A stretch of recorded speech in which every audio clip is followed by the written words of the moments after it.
नमस्कार दोस्तों, धर्म रहस्य चैनल में आप सभी का एक बार फिर से स्वागत है।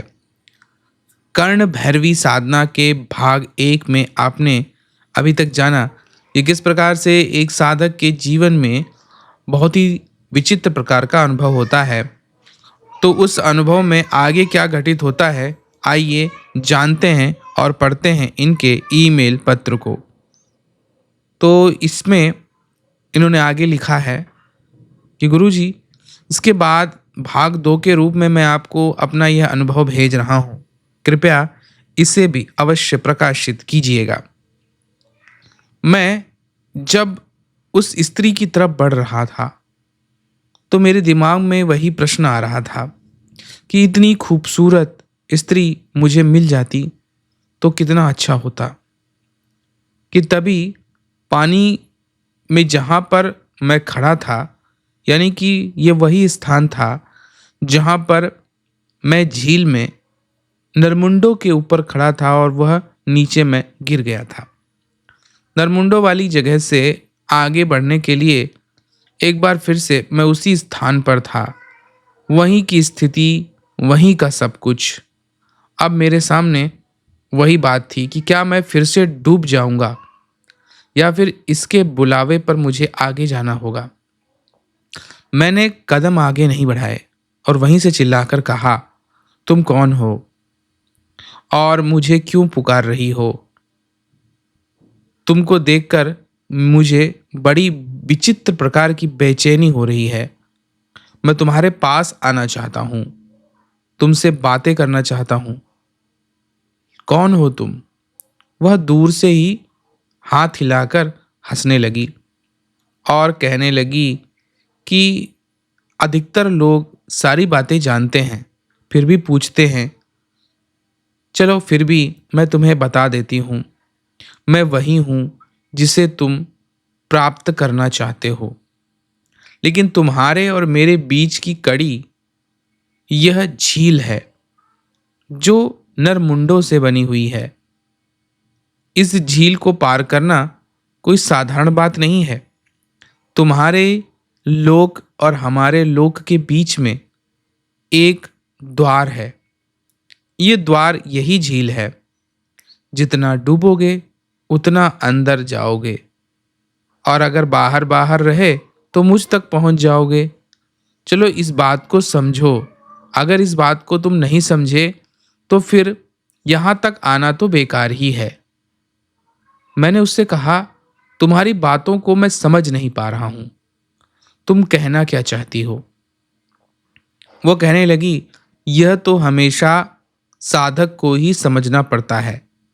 दूसरा उसे क्यों क्यों बताएगा? तुम्हें ही जानना होगा कि तुम्हें आगे कैसे बढ़ना है। मैं इसमें तुम्हारी कोई मदद नहीं कर सकती। उसकी बात सुनकर मुझे बड़ा विचित्र लगा, क्योंकि यह मुझे एक तरफ तो बुला रही है, दूसरी तरफ मुझसे कह रही है कि मैं डूब भी जाऊंगा अगर मैंने आगे कदम बढ़ाया तो फिर इसका रहस्य क्या है? मेरे लिए यह बात बड़ी विचित्र थी। मैंने फिर आंखें बंद की और एक ही विचार दिमाग में आया कि इसके मंत्र का जाप करता हूं, शायद कोई रास्ता बन जाए। और मैं उसके मंत्र का जाप करने लगा। उसके मंत्र का जाप करने से अचानक से वहां का जो पानी था वह चमकीला होने लगा और वह बर्फ की तरह सख्त बनने लगा। इस बात का अनुभव मुझे होने लगा था क्योंकि जिस नरमुंड पे मैं खड़ा था वह जगह अभी तक हिल रही थी, लेकिन अब तो वह हिलना बंद हो गई थी। फिर मैंने आगे कदम जैसे ही बढ़ाने की कोशिश की, मुझे लगा कि जमीन अभी भी कमजोर है। तो क्या मुझे और मंत्रों का जाप करना पड़ेगा? मेरे मन में विचार आया। मैंने और ज्यादा मंत्रों का जाप करना शुरू कर दिया। तब उसने जोर से चिल्लाकर कहा, बहुत अच्छा, तुम समझदार हो। तुम समझ गए, अपने लक्ष्य से नहीं भटकते हैं। लेकिन शर्त भी यह है कि तुम्हें कदम बढ़ाने होंगे, लेकिन आंखें नहीं खोलनी होंगी। अगर तुमने आंखें खोल दी तो सब कुछ गड़बड़ हो जाएगा। मैंने कहा, ठीक है। उसकी बात पर विश्वास करने के अलावा वैसे भी मेरे पास कोई दूसरा विकल्प मौजूद नहीं था। इसलिए अच्छा तो यही था कि मैं उसकी बात पर विश्वास करूं और आगे बढ़ूं। मैंने अगला कदम बढ़ाया, जो अच्छे से फर्श पर, जैसे फर्श पर, ठंडी फर्श पर महसूस होता है, ठीक वैसा ही महसूस हो रहा था। बर्फ जमी हुई थी। मैंने अगला कदम बढ़ाया, फिर अचानक से मन में विचार आने लगे, वह कैसी होगी। ये मैंने सिर्फ सोचा ही था कि अचानक से जमीन डगमगाने लगी। ऐसा लग रहा था जैसे कि जो बर्फ की बनी हुई झील है वह अब कमजोर पड़ रही है। उसमें कड़कड़ाहट की आवाज आ रही थी। उसके कहे अनुसार मैं आंखें नहीं खोल सकता था, क्योंकि अगर मैंने आंखें खोल दी तो सारा गड़बड़ हो जाएगा, जैसा कि उसने कहा था। इसलिए अब मेरे सामने यही विकल्प था कि मैं चुपचाप आगे बढ़ूं। जो होगा वो देखा जाएगा। मैं फिर से मंत्र का जाप करने लगा। मन में बड़े अलग अलग तरह के विचार आने लगे। थोड़ा और आगे बढ़ा कि अचानक से मेरे कान में किसी ने बहुत तेज सीटी जैसी आवाज दी और मैं हड़बड़ा गया। इतनी आवाज तेज थी कि मुझे कुछ समझ में ही नहीं आया। मैंने तुरंत अपनी आंखें खोलकर देखा। चारों ओर वहां पर कोई नहीं था, लेकिन दूर वह खड़ी जो स्त्री थी वह भी गायब हो चुकी थी। मैं एक वीराने में खड़ा था जो झील के ऊपर था। बस यहीं से सब कुछ फिर से पलट गया। अचानक से वहां की जमीन फट गई और जितनी भी बर्फ जमी थी वह पिघलकर पानी बन गई। मैं फिर से पानी के अंदर घुस गया। बड़ा तेज डर लगा। ऐसा लगा जैसे कि मेरी मृत्यु हो जाएगी। और इतनी तेजी से पानी के अंदर मैं जाने लगा, जैसे लगा कि मेरी मृत्यु हो ही रही है। लेकिन ऐसा नहीं था, क्योंकि जैसे ही मैंने ध्यान दिया, मैं चिल्लाकर अपने आप को बचाने की कोशिश करने लगा। फिर वही हुआ, मेरा सपना टूट गया। मैं फिर से सपना देख रहा था। यह साधना का दिन था। मैं वहीं पर सो गया था और सोने के बाद में मेरे साथ उसी स्थान से सपना शुरू हुआ था। आप लोगों से मेरा अनुरोध है कि जब भी आपका सपना वहीं से शुरू हो तो इसको एक मुख्य संकेत मानिए कि आपकी साधना बिल्कुल सही जा रही है। क्योंकि ऐसा तो कभी होता ही नहीं है कि आप जहां से सपना शुरू करें और जहां पर सपना खत्म करें, ठीक वहीं से दूसरा सपना भी शुरू हो जाए उसकी आगे की कहानी को लेके। मैं उठ गया। अब मैं सोने की कोशिश करने लगा, लेकिन नींद आ ही नहीं रही थी। पूरी रात सोचता रहा, यह सब क्या हो रहा है, आखिर यह सब क्या था। तो रात भर सोचते सोचते सुबह हो गई। अब इस बात का फर्क अगले दिन मुझे पड़ना ही था, क्योंकि मेरी नींद नहीं पूरी हुई थी। तो अगली रात्रि जब मैंने साधना शुरू की, मुझे बड़ी जोरों से नींद आने लगी, क्योंकि पिछली रात तो मैं जगा ही रहा, सिर्फ सोचता रहा। यही मेरी कमी है। तो मैं अब साधना करने पर जब बैठा तो मुझे बड़ी जोरों की नींद आ रही थी। साधना के बीच में अचानक से मैं सो गया। मैं बैठे बैठे ही सो गया। और उस वक्त फिर से एक अनुभव हुआ। जब मैं साधना करते करते सो रहा था, मुझे लगा मेरे कमरे में पायलों की झनकार चारों तरफ बज रही है।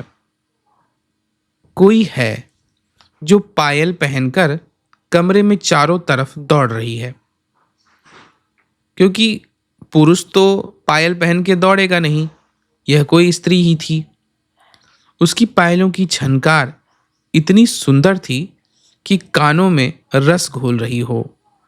मन करता था इसकी पायलों की झनकार मैं लगातार सुनता रहूं। इतना ज्यादा आनंद तो किसी गाने को सुनने में भी नहीं आता है।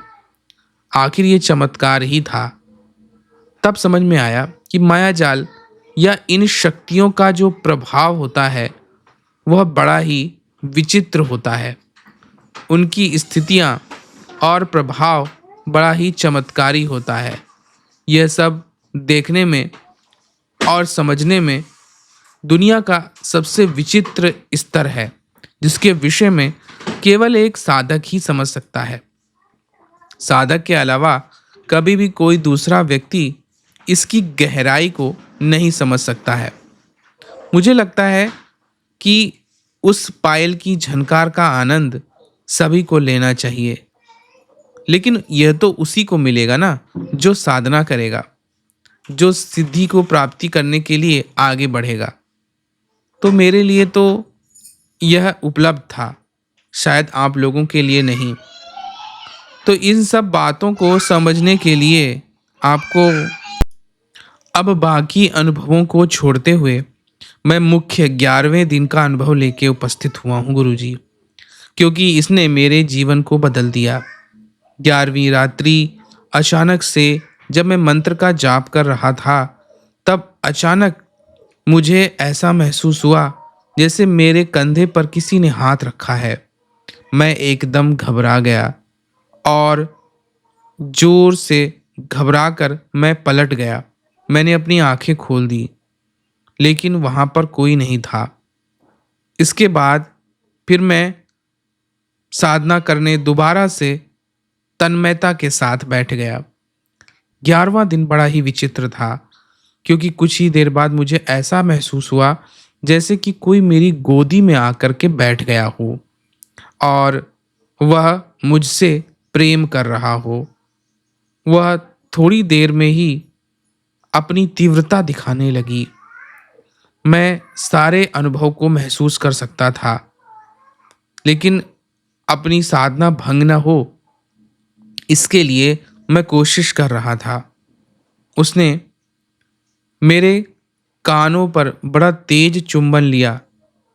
वैसे भी अगर कोई किसी के कान पर चुंबन ले तो बड़ी ही तेज आवाज होती है और ध्यान भटक जाता है।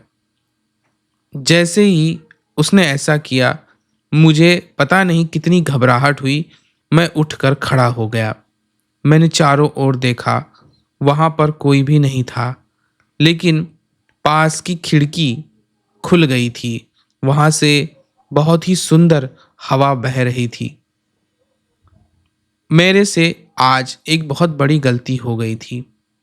साधना में मैंने पूरी तरह से यह ध्यान ही नहीं दिया कि मैं मंत्र का जाप पूरा करूं। मैं वहां से उठकर चला गया, खिड़की से बाहर देखने लगा, और जो विचित्र नज़ारा मैंने देखा, तब मुझे समझ में आया कि कोई शक्ति सच में थी।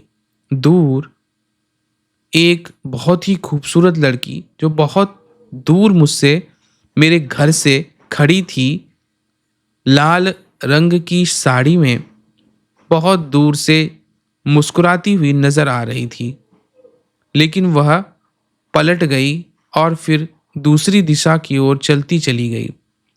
मैं तेजी से ऊपर वाले कमरे से दरवाजा खोलकर नीचे भागा, यह देखने के लिए कि वह लड़की कौन है और इतनी ज़्यादा बेचैनी उसे देखकर मुझे क्यों हो रही है। तो मैं बड़ी ही तेजी से नीचे भागकर गया।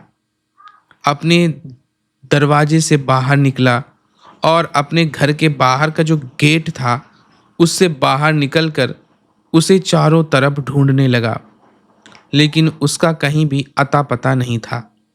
आज मुझसे बहुत बड़ी गलती हो गई थी। गुरुजी, यह बिल्कुल सत्य अनुभव है, खुली आंखों से देखा गया।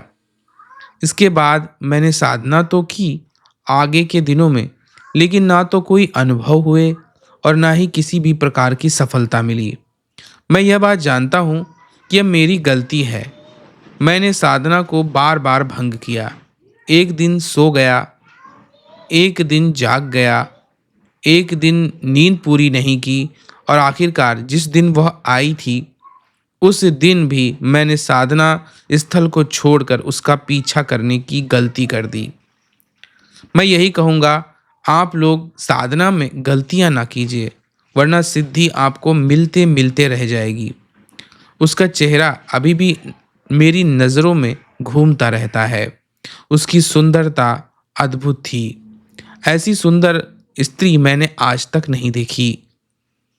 लेकिन सिर्फ सुंदरता ही नहीं, उसका आकर्षण बेचैनी पैदा करने वाला था। आज भी मैं सोचता हूँ कि दोबारा से मैं उसकी साधना करूँ। उपयुक्त अवसर मिलेगा तो मैं दोबारा से कोशिश अवश्य करूँगा। यह साधना मैंने आपके PDF स्टोर से खरीदी थी। आपने यह एक बहुत ही उत्तम साधना दी है।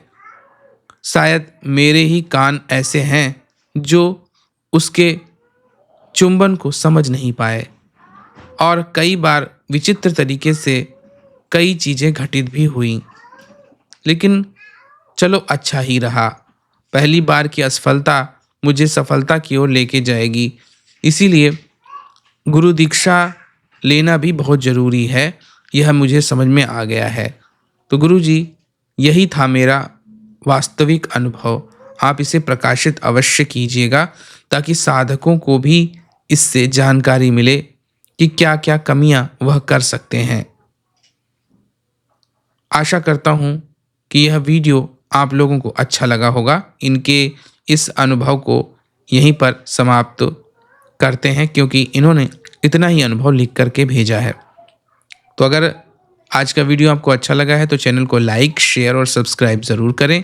इस साधना का PDF भी मैंने इस वीडियो के डिस्क्रिप्शन बॉक्स में डाल दिया है। आप इस साधना को खरीद सकते हैं और चाहें तो कर सकते हैं। आप सभी का दिन मंगलमय हो। जय मां पराशक्ति।